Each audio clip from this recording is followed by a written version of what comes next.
Kukatpally police station పరిధిలో దారుణం జరిగింది. నవవధువు కొత్తగా పెళ్ళైనటువంటి యువతి, అంటే ఆ పెళ్ళై ఆ యువతికి కేవలం 3 నెలలు మాత్రమే. ఎంతో జీవితం ఉంది, ఎన్నెన్నో ఆశలతో జీవితంలో అడుగుపెట్టింది కొత్తగా. అటువంటి నవవధువు కేవలం 3 నెలలు పెళ్ళై కేవలం 3 నెలలు అయినటువంటి నవవధువు బలవన్మరణానికి పాల్పడింది. కుటుంబ కలహాలతో పెళ్ళై కేవలం 3 నెలలు మాత్రమే, ఇంకా కొంత సమయం పడుతుంది. నిజానికి కొంత అండర్స్టాండింగ్ అడ్జస్ట్మెంట్ కావాలంటే కొంత సమయం పడుతుంది. కానీ ఈ రకంగా క్షణికావేశంలో తీసుకున్నటువంటి నిర్ణయం నిండు జీవితాన్ని బలి తీసుకుంది. కొత్తగూడెంకు చెందిన యశ్వంత్ అనే యువకుడితో ప్రొద్దుటూరుకు చెందిన చందన జ్యోతి వివాహమైంది. బిగ్ టీవీ స్క్రీన్ పైన చూస్తున్నాం. అది ఎంగేజ్మెంట్ సమయంలో ఉన్నటువంటి ఫోటో. సో చూడడానికి చాలా బాగా ఉన్నారు.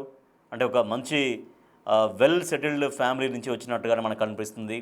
సో చాలా గ్రాండ్గా పెళ్ళి కావచ్చు, ఎంగేజ్మెంట్ కావచ్చు జరిగినటువంటి ఆ ఫొటోస్ మనకు అర్థమవుతున్నాయి. అంటే చాలా గొప్పగా ఆర్థికంగా వెల్ సెటిల్డ్గా ఉన్న ఫ్యామిలీనే అనేది కొంత మన ఫొటోస్ చూస్తే మనం అర్థం చేసుకోవచ్చు. కేవలం మరి అటువంటి యువతి అంటే నవవధువు ఎందుకు కేవలం 3 నెలల్లోనే బలవన్మరణానికి పాల్పడాల్సి వచ్చింది? అంటే కుటుంబ కలహాలే కారణం అని చెప్తున్నారు.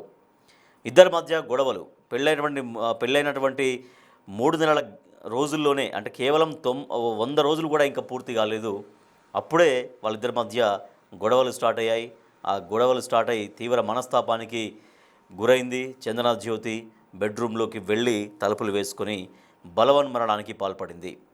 సో తర్వాత భర్త చూశాడు, బెడ్రూమ్కి వెళ్ళి భర్త చూస్తే కదిలించినా కూడా ఆమెలో చలనం లేకపోవడంతో 108కు హుటాహుటిన భర్త కాల్ చేశాడు. అక్కడ వెంటనే స్థానిక ప్రైవేట్ హాస్పిటల్కు తరలించారు. అయితే చందనను పరీక్షించినటువంటి డాక్టర్లు చందన అప్పటికే మృతి చెందినట్లుగా నిర్ధారించారు. మృతదేహానికి గాంధీ ఆసుపత్రిలో పోస్ట్ మార్టం నిర్వహించారు. భార్య మృతిపైన కేసు నమోదు చేశారు పోలీసులు దర్యాప్తు చేస్తున్నారు. అంటే కేవలం 3 నెలలే, నిజంగా ఎన్నో సంవత్సరాలైంది, ఆ గొడవలు తారాస్థాయికి వచ్చాయి అనేది కూడా కాదు. ఎంతో జీవితం ఉంది.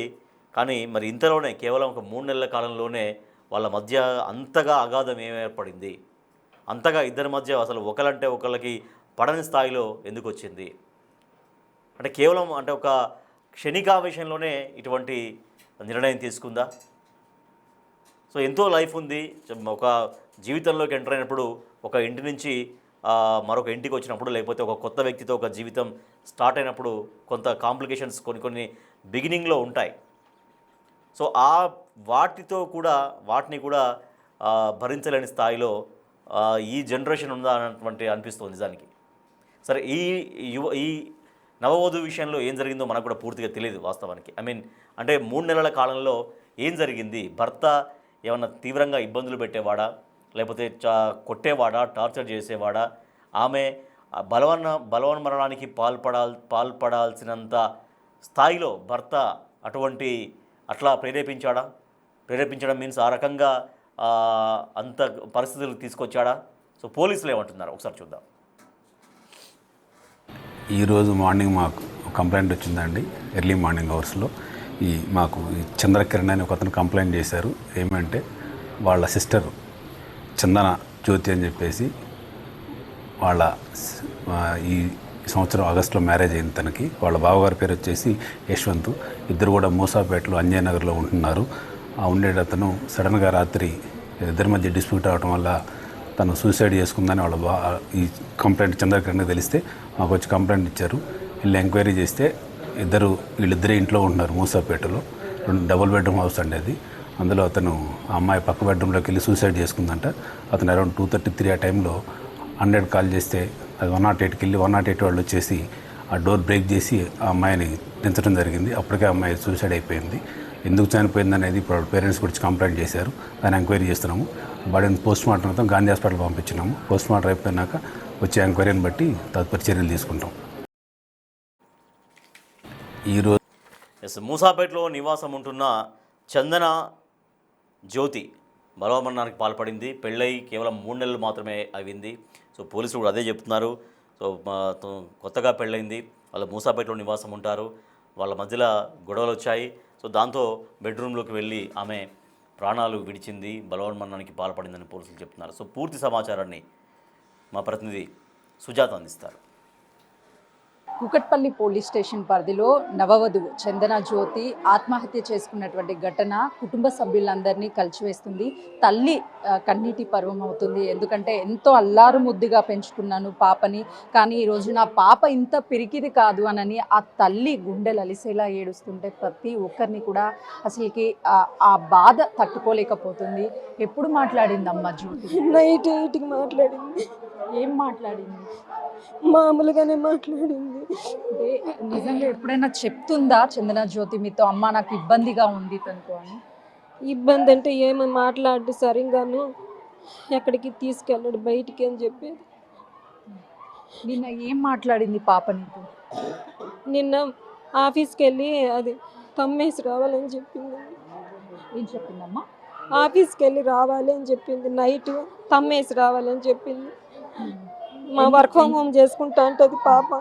ఎన్ని నెలలు అవుతుందమ్మా పెళ్ళి? 4 months. 4 monthsలో వాళ్ళిద్దరూ హ్యాపీగా ఉన్న మూమెంట్స్ ఒక్కటి కూడా షేర్ చేయలేదండి? మాట్లాడారా? మీ అల్లుడితో మాట్లాడారా అసలు ఏం జరిగింది అని? మాట్లాడలేదు. పోలీస్ స్టేషన్కి వెళ్ళారా మీరు? వెళ్ళాను. ఏం చెప్తున్నాడు అతను? నేను అతనితో అసలు మాట్లాడలేదు, అతను చూడలేదు అసలు. నాకు అంటే 4 నెలల్లో మీరు అతన్ని గమనించింది ఏంటి అసలు? తన చేసుకునేది అయితే కాదు. చెంపల మీదంతా దెబ్బలు ఉన్నాయి. ఇప్పుడు చూసిన తల ఒకటే చూసిన. నిజంగా చాలా ఇష్టం మీకు, ప్రతిదీ కూడా మీతో షేర్ చేస్తుంది అని చెప్తాను, కానీ అది అసలు దాచిపెట్టదు ఏది కానీ. ఈ విషయాన్ని ఎందుకు ఏం చెప్పుకోలేకపోయింది? నైట్ ఏం జరిగిందో తెలియదు. తెల్లవారు నైట్ 8కి మాట్లాడింది. తెల్లవారుజామున 3కి ఫోన్ చేసినారు రమ్మని. ఎవరు కాల్ చేశారు? ఎవరు ఫోన్ చేశారమ్మా? మా పాప వాళ్ళ ఆడబిడ్డ భర్త ఫోన్ చేసిన. వాళ్ళు ఏం చెప్తున్నారు ఇప్పుడు? మీ పాప వల్ల అత్తయ్య కావచ్చు, మామయ్య, లేకపోతే వాళ్ళకి సంబంధించిన నాకు ఏం చెప్తున్నారో నాకు తెలియదు. పాపని ఎంతో ముద్దుగా పెంచుకున్నావు, ప్రతిరోజు కూడా మీతో ఫోన్ మాట్లాడుతుంది, కానీ ఈ విషయాలు మీకు ఎందుకు చెప్పలేకపోయింది తను బాధపడుతున్నట్టు? మా పాపకి నాకు అట్లాంటివన్నీ చెప్పలేదండి. ఎప్పుడన్నా ఇట్లే చెప్పేది. ఎప్పుడన్నా మాట్లాడి సరిగ్గా ఎక్కడికి తీసుకెళ్ళాడు, సరిగ్గా పట్టించుకోడు అని చెప్తాను. అంటే అదే ఇప్పుడే కదమ్మా ఫస్ట్ కొద్ది రోజులు పోతే మామూలు అవుతారులే అని అట్లా చెప్పేవాళ్ళం మేము. మీది ప్రాపర్ ఎక్కడ? మాది ఆర్టీపీ. సంక్రాంతి వస్తుంది, కొత్త జంటని ఇంటికి తీసుకువెళ్ళాలని కోటి ఆశలు మీకు ఉంటాయి, కానీ ఈరోజు పాపని ఆ పరిస్థితిలో మీరు తీసుకెళ్తున్నారు.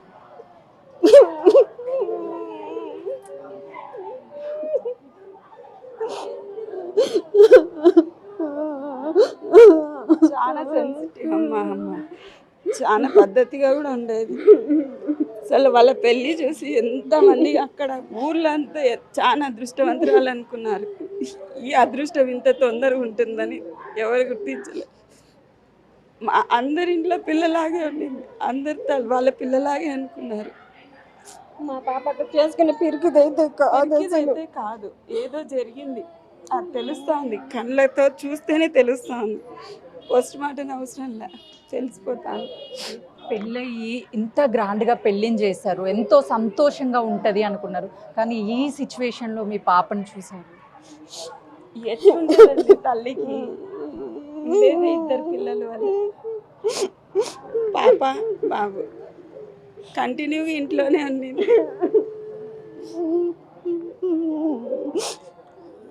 మీరు ఇంకా ఏడిపించకండి. మీరు న్యాయం ఏం కోరుకుంటున్నారమ్మా? ఏ తల్లికైనా న్యాయం జరగాలనే కదా కోరుకుంటా. ఇంత తొందరలో 4 నెలల్లో భరించలేను పెళ్ళెందుకు చేసుకోవాలి అలాంటి వాళ్ళు?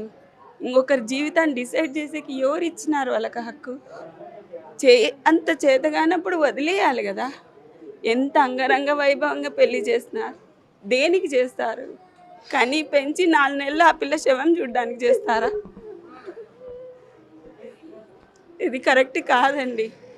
అబ్బాయి తరపు వాళ్ళ ఫ్యామిలీ ఏమన్నా చెప్తున్నారా సమాధానం? అంటే మీరు బిడ్డను పోగొట్టుకున్న బాధలో ఉన్నారు, మీకు ధైర్యం చెప్పే ప్రయత్నం. మాట్లాడొద్దండి అంటున్నారు. ఇంకా అన్యాయంగా మాట్లాడొద్దండి అంటే బిడ్డని కళ్ళతో చూసిన ఏ మనిషికైనా తెలుస్తుంది ఏం జరిగింది అక్కడ అనేది. ఇంకా వాళ్ళు అన్యాయంగా ఇప్పుడు ఒకటే భర్త ఫోన్ చేయాలి, ఆడబిడ్డ భర్త ఎందుకు ఫోన్ చేస్తాడు? ఎక్కడున్నారు వాళ్ళు? ఎక్కడి నుంచి వచ్చినారు? వాళ్ళు ఎట్లా ఫోన్ చేసినారు? ఎదురు ఆ అమ్మాయే చేసుకుందంటే ముందు భర్త ఉంటాడు, తను చేయాలి ఆ ఫోన్. తను ఎవరు ఫోన్ చేసేకి? అక్కడే తెలియలేదండి. చందన జ్యోతి సూసైడ్ చేసుకొని చనిపోయేంత పిరికిది కాదు. ఏదో జరిగింది ఇంట్లో ఆ రోజు రాత్రి, కానీ న్యాయం చేయాలి మాకు అని చెప్పేసి ఆ తల్లి తల్లడిల్లిపోతున్నటువంటి పరిస్థితి అయితే ఉంది. మరికొద్ది సేపట్లోనే పోస్ట్ మార్టం అనంతరం కూడా తమ స్వస్థలానికి చందన జ్యోతిని తీసుకువెళ్ళి అంత్యక్రియలు చేస్తామని కుటుంబ సభ్యులు చెప్తున్నారు. కానీ నా అల్లుడికి మాత్రము కఠినంగా శిక్ష పడాలి అని చెప్పేసి ఆ తల్లి బాధని వ్యక్తం చేస్తున్నటువంటి పరిస్థితి అయితే నెలకొంది. కెమెరామెన్ గౌరవ్తో సుజాత, గాంధీ మార్చ్.